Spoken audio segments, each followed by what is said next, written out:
Welcome back to सियासी शतरंज। खवातीन और हज़रात, आज honourable chief justice of Pakistan के रिमार्क्स इंतहाई अहमियत के हामिल हैं, बड़ी इंपॉर्टेंस रखते हैं, गौर से सुनिएगा। केस था सुप्रीम कोर्ट में सहाफ़ियों की हिरासगी से मुतालिक, समाअत हुई। समाअत में ऑनरेबल चीफ जस्टिस कहते हैं कि मसला यह है कि कोई भी अपना काम करने को तैयार नहीं। वो कौन पुरस्रार है जो मुल्क को चला रहा है? ये मैं भी सोचता हूँ हमेशा। सच तो हर तरफ से ही गायब हो चुका है, सच की कहीं जगह हमें नजर नहीं आ रही है। सुप्रीम कोर्ट इदारा है, कोई अखाड़ा नहीं, पार्लियामान नहीं। डिजिटल मीडिया को रेगुलेट करने के लिए कोई कानून मौजूद नहीं। ये जो डिजिटल मीडिया है ना, इस वक्त पाकिस्तान में बड़ा इंपॉर्टेंट रोल कर रहा है, खासतौर पे नौजवानों की ज़हनसाजी के लिए। बहुत सारे हैशटैग्स, रोजाना ट्रेंड्स चलाए जा रहे हैं, कुछ सियासी एजेंडाज हासिल करने के लिए, कुछ कौमी एजेंडाज, टारगेट्स को अचीव करने के लिए। लेकिन इस सोशल मीडिया को लगाम कौन डालेगा? क्योंकि मेरे साथ पैनल में एक नौजवान सियासतदान भी हैं, तो उनसे शुरू करना चाहता हूं। आपकी नज़र में काशा मलिक साहब, सोशल मीडिया हमने उसका सही इस्तेमाल किया है एज ए पॉलिटिशियन? आपकी नज़र में एज अ पॉलिटिशियन मेरी पार्टी ने तो बहुत बेहतरीन इस्तेमाल किया है, लेकिन पीटीआई बड़ी स्ट्रांग है सोशल मीडिया, तो इसीलिए तो जिस पार्टी ने गलत इस्तेमाल किया है आज वो भुगत रहे हैं। और अगर आप सोशल मीडिया के टॉप ट्रेंड्स उठा के देख लें प्रीवियसली पिछले 4-5 सालों के, तो आप देख लें कि सोशल मीडिया का सबसे गलत इस्तेमाल पैसे देके ट्रेंड्स बन जाता है। आप 2 लाख 2.5 लाख रुपए दें, मैं अभी आपको आपके नाम का ट्रेंड बनवा तो टॉप ट्रेंड तो इसलिए तो पीटीआई का बन रहा है, मतलब पैसे देके बना रहे हैं। ऑब्वियसली हर कोई यूज कर रहा है। लेकिन जो सोशल मीडिया पे आज चीफ जस्टिस साहब ने एक बात कही कि गलाजत की बात हो रही है, लोगों की इज्जत महफूज नहीं है, झूठ ही झूठ सब कुछ। अगर उसमें आप देखें तो उसमें टॉप ट्रेंड पे पीटीआई मिलेगी आपको, क्योंकि पीटीआई के ही जैले हैं, जो पीटीआई के ही फॉलोअर्स हैं, जो सोशल मीडिया हैंडलर्स हैं, वो किसी की इज्जत तो वहाँ महफूज नहीं है। आज अगर कोई पीटीआई के खिलाफ बात करते तो रात को आप देखें उसके साथ होता क्या। पीटीआई चलाती है नून लीग के खिलाफ ट्रेंड, नून लीग चलाती है पीटीआई के खिलाफ ट्रेंड, पीपल्स पार्टी चलाती है अपने लिए ट्रेंड, एमक्यूएम चलाती है शायद किसी और के ऊपर। तो ये जो इस वक्त सियासत हो रही है ना सोशल मीडिया पे, ये मुल्क को बहुत महंगी पड़ेगी। सर पीटीआई सिर्फ नून लीग के खिलाफ या पीपल्स पार्टी के खिलाफ नहीं चलाती ना, इदारों के खिलाफ, पीटीआई इदारों के खिलाफ भी चलाती है, जिसको बिल्कुल नहीं करना चाहिए। पीटीआई वो काम करती है जो दुश्मन सोचता है और पीटीआई कर गुजरती है। तो पीटीआई आप कह रहे हैं दुश्मन है? पीटीआई दुश्मन कुव्वतों के हाथ में जा चुकी है ना इस टाइम। तो लोगों को सोचना चाहिए, पीटीआई के वोटर्स को सोचना चाहिए कि who is right for them. PTI की जो पॉलिसीज हैं, जो नौजवान यूथ है पीटीआई के पास, आपको लगता है वो ब्रेन वॉश हुई है? ब्रेन वॉश हुई भी है तो, और मेरा ख्याल है कि वो बेरारवी का शिकार है। नौजवान यूथ को तो आना चाहिए पीपल्स पार्टी की तरफ, क्योंकि पीपल्स पार्टी का चेयरमैन जो इस टाइम है सबसे यंग लीडर है पाकिस्तान में, और जो यूथ के मसाइल को वो समझता है। मेरा ख्याल है चेयरमैन बिलावल भुट्टो जरदारी साहब से ज्यादा तो यूथ के मसाइल को कोई नहीं समझ सकता। आपसे ज्यादा एक नौजवान मेहमान भी है मेरे पैनल पे, शाही सैयद साहब मेरे साथ मौजूद हैं। शाही सैयद साहब, आप भी नौजवानों को बहुत करीब से जानते हैं, समझते हैं। आप मुझे बताइए सर, ये जो सोशल मीडिया पे हो रहा है इस वक्त, इसका असर क्या होगा, इसका इम्पैक्ट क्या होगा सियासत पे, सोसाइटी पे, मईशत पे? भाईजान मैं जवान तो हो सकता हूँ, नौजवान नहीं हूँ। मैं सियासत थोड़ा बहुत जानता हूँ। माशाल्लाह। बदकिस्मती से सियासत से शाइस्तगी खत्म हो गई। शाइस्तगी नहीं है, जिस रिस्पेक्ट और इज्जत के लिए ये मकाम था, जिस सियासत में बादशाहान, वली खान, शाह अहमद नूरानी, प्रोफेसर गफूर और इस किस्म के लोग उठते थे, आज वो लोग नहीं हैं। और आज जो लोग आ गए, मुराद सईद, फिरदौस अशरफ ईवान और फवाद चौधरी जैसे लोग आ गए। अब मैं समझता हूँ कि मुझे तो इंटरव्यू बहुत कम, मैंने देता नहीं हूँ। तो 2018 के बाद आपने देखा जब से पीटीआई वजूद में आई है और मैंने उसका तूफानी बदतमीजी देखा तो मैंने किनारा कशी किया था। ये तो इलेक्शन की वजह से, आपके किसी दोस्त मेहरबान की वजह से कि जो मैं आपने सर मीडिया से किनारा कशी, शाही सैयद साहब मैंने शायद गलत सुना, मैं दोबारा सुनना चाहता हूँ। आपने मीडिया से किनारा कशी पीटीआई के गंदो गलाजत की वजह से किया? इसमें 100% कोई हल्फिया बयान देता हूं कि उनकी गिलाजत की वजह से जो सियासत से शाइस्तगी और रिस्पेक्ट खत्म हुआ, मैंने इसी वजह से किनारा कशी की। अदरवाइज मुझे आप जैसे लोगों के साथ बैठ करके अगर मैं अपनी राय दूं तो ये अच्छी बात है। जिस तरीके से आज बातें हो रही है मैं सुन रहा हूं, कोई बोलता कि हमारी पार्टी पॉलिसी ये नहीं है, हमारी पार्टी पॉलिसी वो नहीं है, ये मेरा बयान।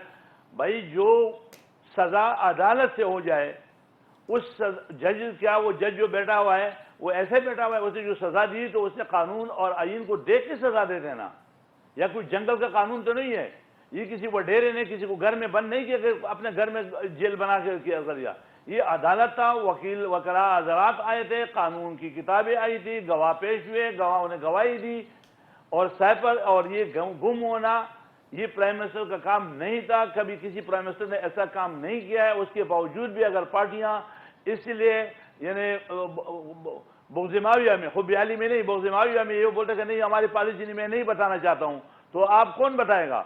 हमें तो सच बताना है ना कि अदालतों के फैसले क्या गलत होते हैं। अगर हम कल ये अदालत जब फैसला करता था तो फिर तो बहुत अच्छा था, लेकिन आपके फेवर में नहीं है तो आप उसको भी बोलते हो।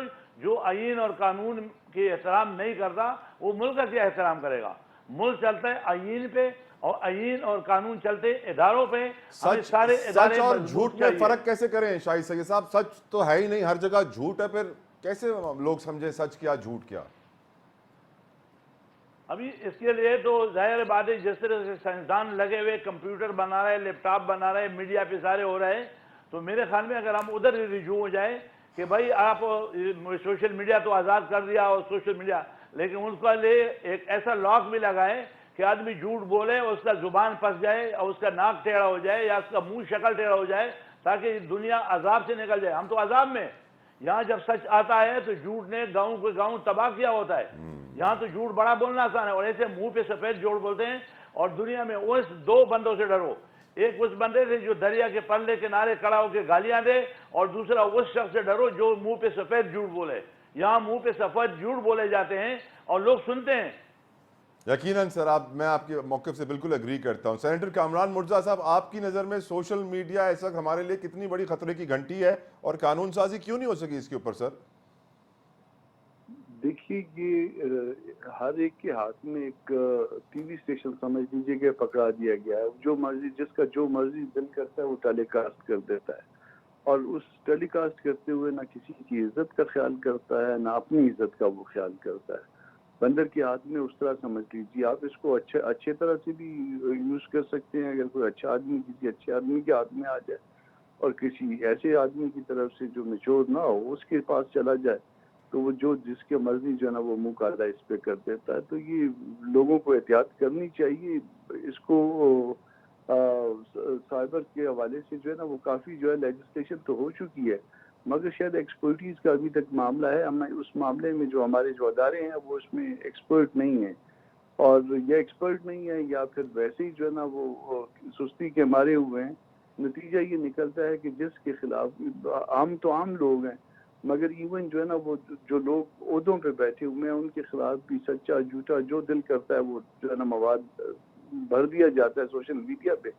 उसके बाद जो है फिर उसका जवाब आता है और वो फिर इतना ज़्यादा फैल जाता है कि दुनिया भर में हमारी रुसवाई होती है। यकीनन सेनेटर साहब। सना, अब ये सारा मुद्दा ऑफकोर्स, ये गुफ्तगू चीफ जस्टिस साहब की ये रिमार्क्स आए सहाफ़ियों की हिरासती से मुतालिक केस की समाअत के दौरान।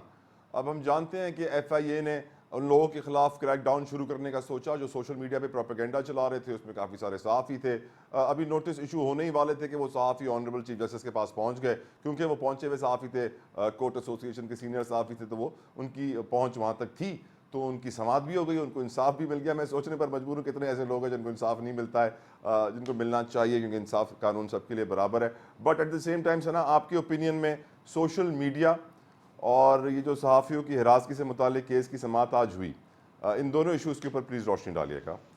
अच्छा, मैं क्विकली आपके सवाल के, क्योंकि दो हिस्से हैं, तो जी, जी। मैं ये कहना चाहूंगी कि ये जो सहाफ़ी वहां चले गए और अपनी PR के तहत इन्होंने इस मामले को रफा दफा करवा दिया, मैं ये कहूंगी कि उन नाम नहाद सहाफ़ियों की थोड़ी सी खिंचाई जरूर होनी चाहिए थी, क्योंकि हमारे सोशल मीडिया पर भी और हमारे टेलीविजन चैनल्स के ऊपर भी ऐसे बहुत से सहाफ़ी अब आ चुके हैं जो या तो पैराशूट से उतरे हैं, या उनका कोई बैकग्राउंड नहीं है, या जो इदारों से लाइन लेते हैं, या जो हुकूमतें या पॉलिटिकल पार्टी से लाइन लेते हैं, जो अपने अपने एजेंडे पर चल रहे हैं, जो सुप्रीम कोर्ट या हाई कोर्ट के फैसले पढ़े बिना उस पर कमेंट करते हैं, स्वीपिंग स्टेटमेंट्स देते हैं और मुख्तलिफ जजेस के बारे में बिलो द बेल्ट किस्म के रिमार्क्स देते हैं।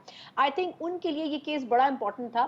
अगर इसको मैं कनेक्ट करूं सोशल मीडिया के साथ, तो आई थिंक ये एक लॉ हमारे पास, एक SOP, एक लेवल, कोई लाइन ऑफ डिमार्केशन हमारे पास है ही नहीं। हमारे मुंह में जो आता है हम किसी के बारे में बात कर लेते हैं, हमें जिस पर तो तोहमत लगानी होती है हम लगा देते हैं।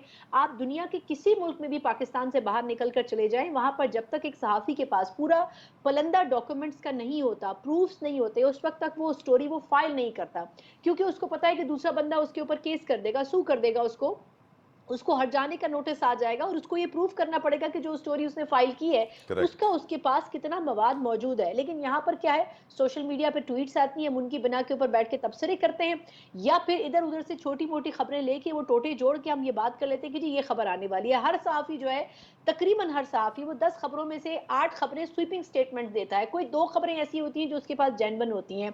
तो आई थिंक ये एसओपी खुद टेलीविजन चैनल्स को भी एड्रेस करना चाहिए और सोशल मीडिया प्लेटफॉर्म्स के हवाले से भी ये एसओपीज होने चाहिए। आज मैं और आप अगर सोशल मीडिया इस्तेमाल करें और किसी पॉलिटिकल पार्टी पे हल्का सा भी क्रिटिसाइज करें, चाहे वो कोई भी पॉलिटिकल पार्टी हो, तो गालियों की एक पूरी लंबी फहरिस्त और एक पूरा थ्रेड होता है जो हम जैसे जर्नलिस्टों के खिलाफ नीचे लिखा हुआ होता है। लेकिन बात यह है कि हम खुलकर बात नहीं कर सकते। जब आप सोशल मीडिया पर बात नहीं कर सकते हैं तो फिर आप कहाँ करेंगे? वो एक ओपन प्लेटफॉर्म है और फिर लोग आपके बारे में जिस किस्म की बातें वहां ऐड ऑन करते हैं, कोई पूछने वाला नहीं होता। मैं कहती हूँ पूरे पाकिस्तान में अगर 100 लोगों को लटका दें तो मेरा ख्याल है कि बाकी जो 25-26 करोड़ अवाम है वो खुद की खुद सुधर जाएंगी। लेकिन मसला ये है कि हमारे पास ऐसी लेजिस्लेशन मौजूद नहीं है और अगर कोई इस हवाले से जाता भी है, किसी को हर्जाना भी करता है, किसी को केस भी करता है, या अगर एफआईए के पास भी जाते हैं कि इसको आप साइबर क्राइम के हवाले से इस केस को देखें, तो वो इतना प्रोलॉन्ग हो जाता है कि उनमें से बहुत से मेरे कोलीग जर्नलिस्ट हैं जिनके केसेस आज तक चल रहे हैं और वो किसी मंतकी अंजाम तक नहीं पहुंचे। तो आई थिंक हमारे पास ऑथेंटिसिटी नहीं होती और Correct. शायद यही सबसे बड़ी वजह है कि लोग बहुत सी चीजें ऐसी कोट कर देते हैं जो कि आपके बैकग्राउंड, आपकी हिस्ट्री, आपकी उससे वो Right, टैली नहीं सना। करती हैं। तो आई थिंक चाहे जर्नलिस्टों के प्लेटफॉर्म से हुआ, अगर सुप्रीम कोर्ट के पराये में भी हुआ, तो इस केस को कम से कम कुछ टाइम तक जरूर कंटिन्यू करना चाहिए था। यकीनन आपने लटकाने का जिक्र किया सना, तो मुझे याद आता है कि एक दौर था जब पाकिस्तान में वजीर आज़म को भी लटका दिया जाता था। आज हम किसी मर्डरर को, किसी रेपिस्ट को लटका नहीं सकते, ह्यूमन राइट्स वायलेशन हो जाएगी। अल्लाह हमें हिदायत दे। अब बहुत इंपॉर्टेंट क्वेश्चन अपने पैनल के सामने रखना चाहूँगा। I start with Shahid Saeed साहब, आपकी तरफ आता हूँ। क्या आपको 8 फरवरी को फ्री एंड फेयर इलेक्शंस होते हुए नजर आ रहे हैं शाहिद सईद साहब?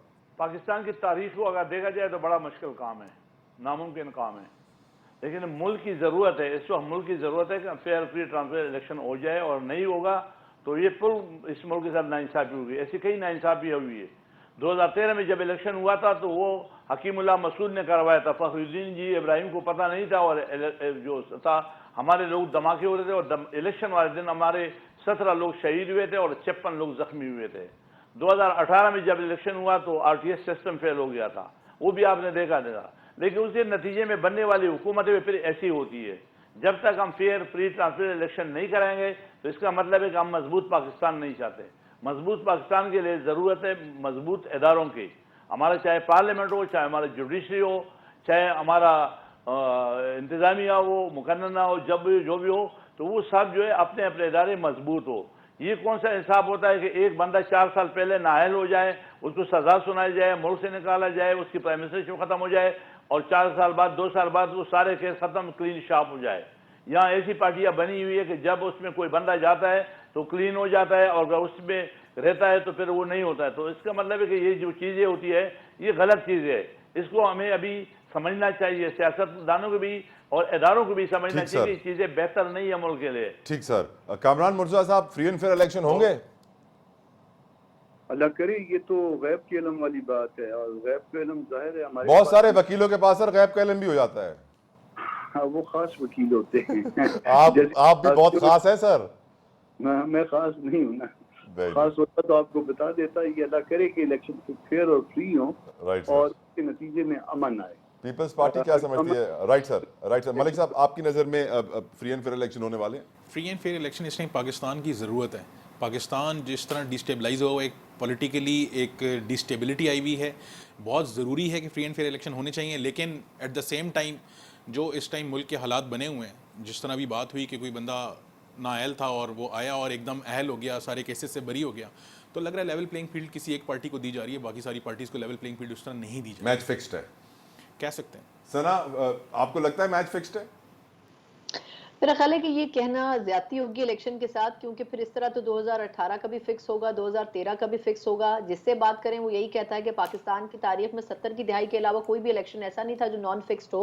जिसको कहा जा सकता हो कि मुनसिफाना हो। कामरान मुर्तज़ा साहब मुझसे कहीं सीनियर हैं, उनसे आप पूछ सकते हैं, शाही सैयद साहब से पूछ सकते हैं। तो आई थिंक कि एक परसेप्शन ज़रूर मौजूद है, लेकिन फिर भी मुझे लगता है कि अगर हम कंपैरिजन करें इस वक्त के वोटर का, जिसमें ये कहा जा रहा है कि ऑलमोस्ट 50% वोटर आपका जो है वो यंग वोटर है, तो आई थिंक थोड़ा सा हमें इलेक्शन डे का वेट करना चाहिए। हमें देखना चाहिए कि क्या वाकई वो यंग वोटर निकलता है। वो जो 20, 25, 50% के करीब आपको Right. वोट पड़ना है, वो किस स्ट्रेंथ के साथ पड़ेगा, ये डिसाइड करेगा कि इलेक्शन के रिजल्ट्स शेयर क्या सुना दूं होते हैं। आपको। जी शाही सैयद साहब कुछ कहना चाह रहे हैं जल्दी से सर? हालात बदल जाएंगे, इससे मुझे इनकार नहीं। हालात बदल जाएंगे, इससे मुझे इनकार नहीं। उम्मीद तो है पर आसार नहीं। उम्मीद तो है पर आसार नहीं। बहुत बहुत शुक्रिया शाही सैयद साहब, बैरिस्टर कामरान मुर्तज़ा साहब, हमारे साथ कराची स्टूडियो मलिक जरताश आवान साहब, thank you so very much. Sana Mirza, thank you so very much. एक ब्रेक लेते हैं, प्रोग्राम जारी रहेगा, आप कहीं मत जाइएगा, स्टे विद अस।